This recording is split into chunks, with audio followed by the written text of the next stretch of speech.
Hello all the students. Today we will continue from our previous video wherein we did the union and intersection of two sets. So today we will be seeing three important operations on sets, which are the complement of a set, the relative complement of a set, and the symmetric difference of two sets. So we will begin with complement.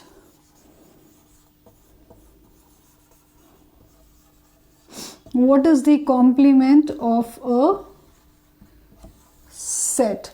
So when I talk about the complement of a set, before that we must know that all the sets that we study, any set under consideration belongs to some universal set. So that's for sure that any set we will study will belong to some or the other universal set. For example, if I say A is a set of vowels like A, E, I, O, U. If A is a set of vowels, that means it belongs to the universal set of alphabets. Yes, because all vowels are picked up from alphabets.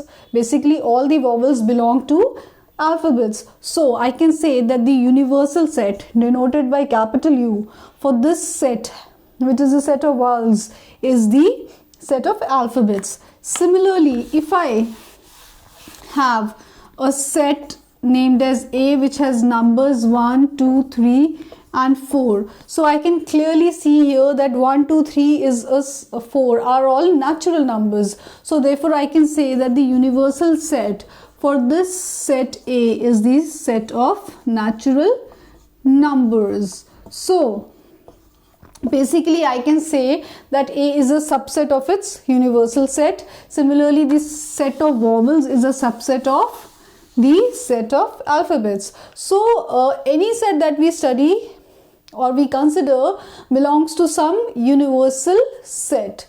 Now if I talk of complement of a set, if we take the same example, if 1, 2, 3, 4 are the elements of set A, then the complement of A, which is denoted by A to the power C, is all the numbers from 5, 6, 7 till infinity in the universal set.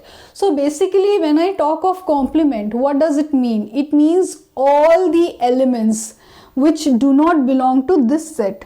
When I am talking about the complement of set A, that means all the elements which do not belong to set A except them.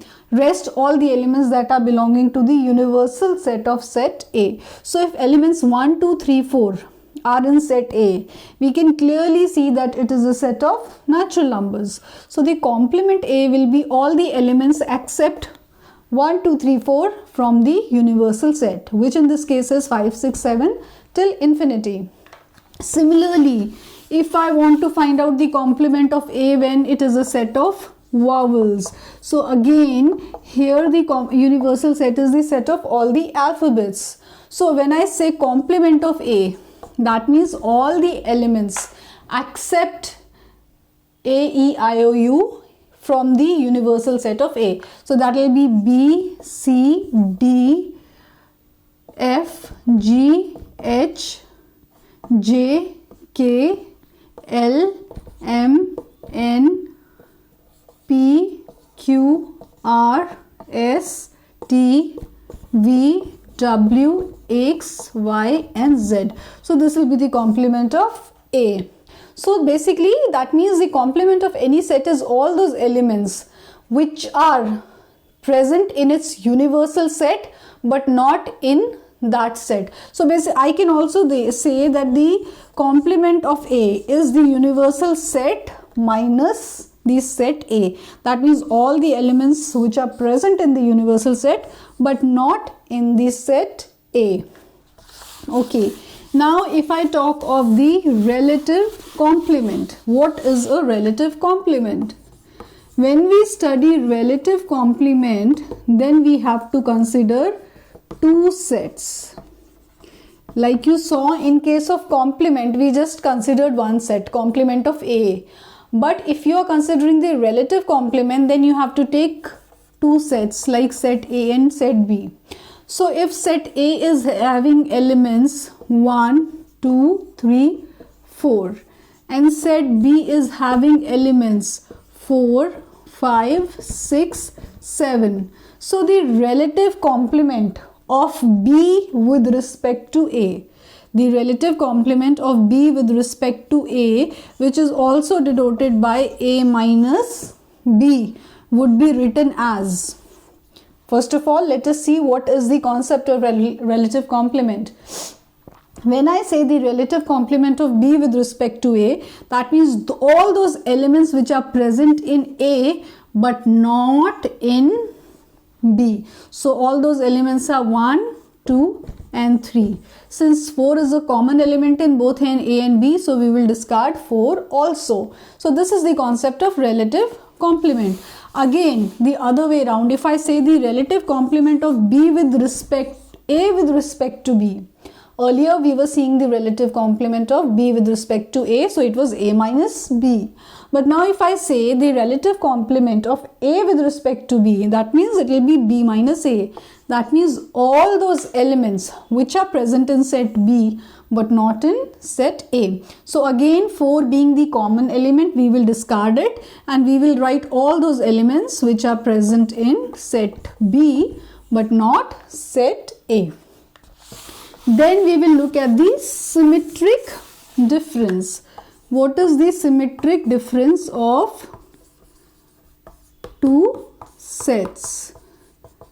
So the symmetric difference of two sets, if I say A and B, so let us assume that the elements of A are 1, 2, 3, 4 and 5 and the elements of B are 4, 5, 6, 7, 8.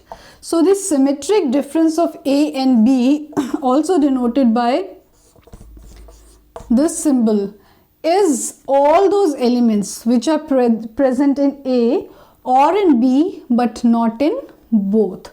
So that means we will discard the common elements here. The elements which are common to both A and B will be discarded and only those elements which are present only in A and only will be in the resultant set. So the elements which are common to A and B are 4 and 5. So we will discard these common elements and we will write 1, 2, 3, 6, 7, 8. So this is the symmetric difference of two sets A and B.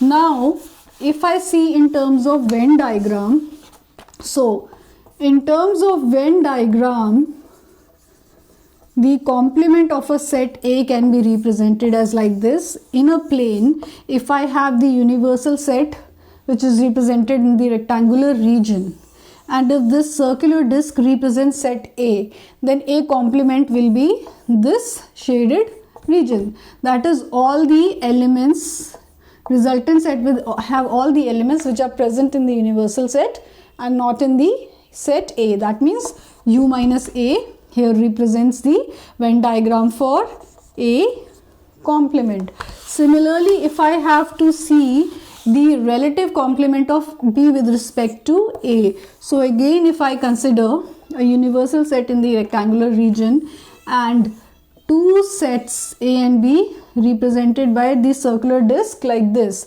so in that case relative complement of B with respect to A will be all those elements which are present in A but not present in B. So here we are discarding the common elements also. So this overlapping region will not be shaded here.